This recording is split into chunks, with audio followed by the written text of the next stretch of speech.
Hello teachers, welcome to Moni and Mami. TNMS school ஆப்பில் ஒரு new update வந்திருக்கு. அது என்ன அப்படின்னா, ஒவ்வொரு டீச்சரும் அவங்க கிட்ட இருக்க ஸ்டூடெண்ட்ஸ் ஒவ்வொருத்தர்கிட்டையும் நியூட்ரிஷன் அண்ட் நூன்மேல் பற்றின ஒரு சர்வே செய்ய வேண்டியிருக்கு. இந்த சர்வேல 21 கொஷின்ஸ் வந்திருக்கு. எப்படி ஒவ்வொரு ஸ்டூடெண்ட் கிட்டையும் இந்த சர்வேவை கம்ப்ளீட் பண்ணி டிஎன்எம்எஸ் ஸ்கூல் ஆப்பில் அப்டேட் பண்ணுறது அப்படின்றத தான் இந்த வீடியோவில் பார்க்க போகிறோம். இந்த வீடியோ தான் நீங்கள் ஃபஸ்ட் டைம் பார்க்குறீங்க அப்படின்னா, இதுக்கு முன்னாடி அப்லோட் பண்ண வீடியோஸோட லிங்க்ஸ் கீழே டிஸ்கிரிப்ஷனில் கொடுத்துருக்கேன், மேலே கார்ட்ஸ்லையும் கொடுத்துருக்கேன். நீங்கள் மறக்காமல் அதையெல்லாம் செக் பண்ணி பாருங்கள். இந்த வீடியோவில் உங்களுக்கு ஏதாவது டவுட்ஸ் இருந்தால் வீடியோ ஃபுல்லாக பார்த்ததுக்கப்புறம் உங்களோட டவுட்ஸை கமெண்ட் செக்ஷனில் போஸ்ட் பண்ணுங்கள், நான் அதை கிளாரிஃபை பண்ணுறேன். இது வரைக்கும் நம்ம சேனலை நீங்கள் சப்ஸ்கிரைப் பண்ணல அப்படின்னா கீழே இருக்க சப்ஸ்கிரைப் பட்டனை ப்ரெஸ் பண்ணி சப்ஸ்கிரைப் பண்ணிவிடுங்க. பக்கத்தில் இருக்க பெல் ஐக்கானை கிளிக் பண்ணி ஆல்ன்ற ஆப்ஷனை செலக்ட் பண்ணிவிடுங்க. ஸோ தட் நம்ம இனிமேல் போடுற வீடியோஸோட நோட்டிஃபிகேஷன்ஸ் எல்லாமே உங்களுக்கு தானாகவே வந்துடும்.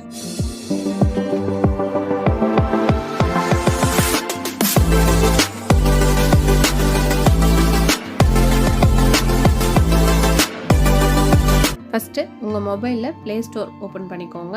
அதில் சர்ச் ஆப்ஷனில் டிஎன்எம்எஸ் ஸ்கூல் ஆப் அப்படின்னு டைப் பண்ணி சர்ச் கொடுங்க. இந்த மாதிரி உங்களுக்கு ஓப்பன் ஆகும். இதில் டிஎன்எம்எஸ் ஸ்கூல் ஆப்போட நியூ அப்டேட் அங்கே வந்திருக்கும். அந்த அப்டேட் அப்படின்ற ஆப்ஷனை கிளிக் பண்ணிங்க அப்படின்னா இன்ஸ்டால் ஆகிட்டு ஓப்பன் அப்படின்ற ஆப்ஷன் வரும். அதை நீங்கள் கிளிக் பண்ணிங்க அப்படின்னா உங்களுக்கு இந்த மாதிரி ஸ்க்ரீன் ஓப்பன் ஆகும். நெக்ஸ்ட்டு உங்களோட யூசர் நேம் பாஸ்வேர்ட் கேட்கும். யூசர் நேம்க்கு என்ன கொடுக்கணும் அப்படின்னா டீச்சரோட எம்ப்ளாயி ஐடி, அதாவது 8 டிஜிட் எம்ப்ளாயி ஐடி கொடுக்கணும். பாஸ்வேர்டு வந்து உங்களோட மொபைல் நம்பரோட ஃபஸ்ட்டு 4 டிஜிட்ஸ் கொடுத்து கொடுத்து உங்களோட இயர் ஆஃப் பர்த் கொடுத்து நீங்கள் லாகின் பண்ணிக்கோங்க. இந்த சர்வேவை ஒவ்வொரு கிளாஸ் டீச்சரும் செய்ய வேண்டியிருக்கிறதுனால நம்ம இது வந்து டீச்சர் லாகினுக்குள்ளே தான் போகணும். லாகின் பண்ணதும் நமக்கு ஸ்டூடெண்ட் அட்டண்டன்ஸ் ஹெல்த் செக்அப் அப்படின்ற ஆப்ஷன் வரும். இதில் ஹெல்த் செக்அப் அப்படின்ற ஆப்ஷனை கிளிக் பண்ணிக்கோங்க. கிளிக் பண்ணிங்கன்னா உங்களுக்கு எந்த கிளாஸ் வேணுமோ ஃபஸ்ட் அதை செலக்ட் பண்ணிக்கோங்க. ஸோ இது ஓப்பன் பண்ணோம் அப்படின்னா நமக்கு BMI screening, nutrition and noon meal அப்படின்ற 2 ஆப்ஷன் வரும். பிஎம்ஐ ஸ்க்ரீனிங் அப்படின்றது குழந்தைங்களோட ஹைட் அண்ட் வெயிட் செக்அப் பண்ணி நம்ம ஒவ்வொரு ஸ்டூடெண்ட்டுக்கும் என்ட்ரி போட்டிருப்போம். அதுதான் பிஎம்ஐ ஸ்க்ரீனிங். இந்த வீடியோ யாராவது பார்க்கல அப்படின்னா நீங்கள் கீழே டிஸ்கிரிப்ஷன் லிங்க் கொடுத்துருக்கேன், அதை பார்த்துட்டு நீங்கள் பிஎம்ஐ ஸ்க்ரீனிங் ஆப்ஷனையும் கம்ப்ளீட் பண்ணிவிடுங்க. இப்போ நம்ம பார்க்க போகிறது nutrition and noon meal. So அந்த ஆப்ஷனை கிளிக் பண்ணிங்க அப்படின்னா உங்களுக்கு உங்கள் கிளாஸில் இருக்க நீங்கள் செலக்ட் பண்ண கிளாஸோட ஸ்டூடெண்ட்ஸ் அங்கே வருவாங்க. அதில் ஃபஸ்ட்டு ஸ்டூடெண்ட்டு நீங்கள் செலக்ட் பண்ணிக்கோங்க. செலக்ட் பண்ணதும் சர்வே அங்கே ஓப்பன் ஆகும். சர்வேல ஃபஸ்ட்டு 9 கொஷின்ஸ் தான் எனேபிள் ஆகிருக்கும். நீங்கள் ஒவ்வொரு கொஷினும் கம்ப்ளீட் பண்ணி 9th கொஷின் வரைக்கும் முடிச்சதுக்கப்புறமா மீதி இருக்க ரிமைனிங் கொஷின்ஸும் உங்களுக்கு வந்து அங்கே விசிபிள் ஆகும். டோட்டலாக உங்களுக்கு வந்து 21 கொஷின்ஸ் அங்கே இருக்கும். ஃபஸ்ட்டு கொஷின் வந்து பார்த்தீங்க அப்படின்னா, நீங்கள் காலை உணவு தினமும் சாப்பிடுவீர்களா அப்படின்ற கொஷின் வருது. இதில் அந்த செலக்ட் அப்படின்ற ஆப்ஷனை கிளிக் பண்ணோம் அப்படின்னா அதுக்கு வந்து நமக்கு 4 ஆப்ஷன் வரும். இந்த 4 ஆப்ஷனையும் நம்ம அந்த ஒவ்வொரு ஸ்டூடெண்ட் கிட்டையும் கேட்டு அவங்க என்ன சொல்கிறாங்களோ அதை நம்ம வந்து கிளிக் பண்ணிக்கலாம். செகண்ட் கொஷின், சென்ற திங்கள் அன்று காலை உணவுக்கு என்ன சாப்பிட்டாய் அப்படின்றத கேட்டு இட்லி, தோசை, பூரி, சாதம், உப்மா, கிச்சடி வேறு இருக்குது. இதில் அவங்க என்ன சாப்பிட்டாங்களோ அதை வந்து நம்ம வந்து கிளிக் பண்ணிக்கலாம். அடுத்தது சென்ற புதன் அன்று காலை உணவுக்கு என்ன சாப்பிட்டாய் அப்படின்னு கேட்டுக்கோம். ஸோ இதுக்கும் அவங்க என்ன சொல்கிறாங்களோ அது போட்டுக்கலாம். அடுத்து சென்ற வியாழன் அன்று காலை உணவுக்கு என்ன சாப்பிட்டாய், இதில் அவங்க எதுவும் சாப்பிடல அப்படின்னா வேறு அப்படின்ற ஆப்ஷனை கூட நம்ம கிளிக் பண்ணிக்கலாம்.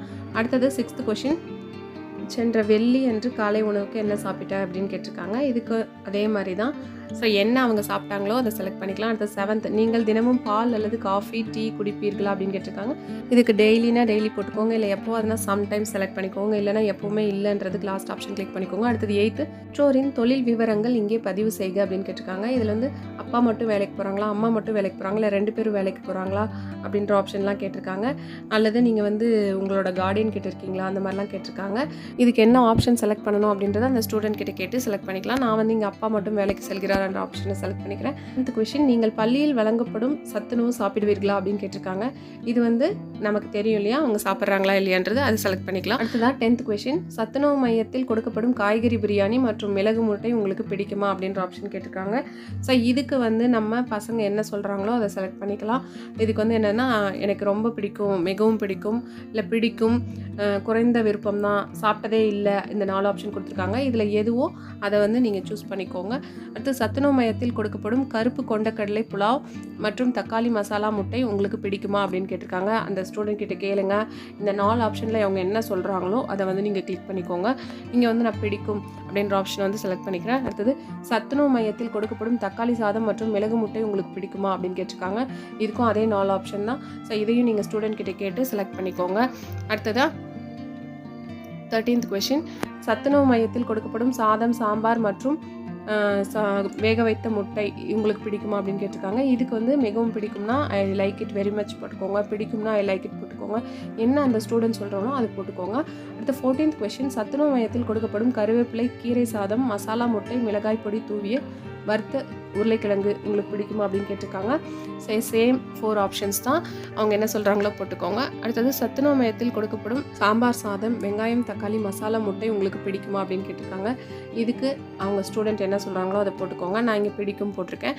அடுத்தது சத்துணவு மையத்தில் கொடுக்கப்படும் காய்கறி சாதம் மற்றும் மிளகு முட்டை உங்களுக்கு பிடிக்குமா, அதையும் வந்துட்டு அதே 4 ஆப்ஷன் தான். அதுலேயும் நீங்கள் வந்து என்ன சொல்கிறாங்களோ செலக்ட் பண்ணிக்கோங்க. 17th கொஷின் சத்துணவு மையத்தில் கொடுக்கப்படும் புளி சாதம் மற்றும் தக்காளி, மசாலா, முட்டை உங்களுக்கு பிடிக்குமான்னு கேட்டிருக்காங்க. அடுத்து 18th கொஷின் சத்துணவு மையத்தில் கொடுக்கப்படும் எலுமிச்சை சாதம், பாசிப்பயிறு சுண்டல் உங்களுக்கு பிடிக்குமா அப்படின்னு கேட்டிருக்காங்க. அடுத்து 19th கொஷின் சத்துணவு மையத்தில் கொடுக்கப்படும் காய்கறி சாம்பார் சாதம், வேக வைத்த முட்டை மற்றும் வறுத்த உருளைக்கிழங்கு உங்களுக்கு பிடிக்குமா அப்படின்னு கேட்டிருக்காங்க.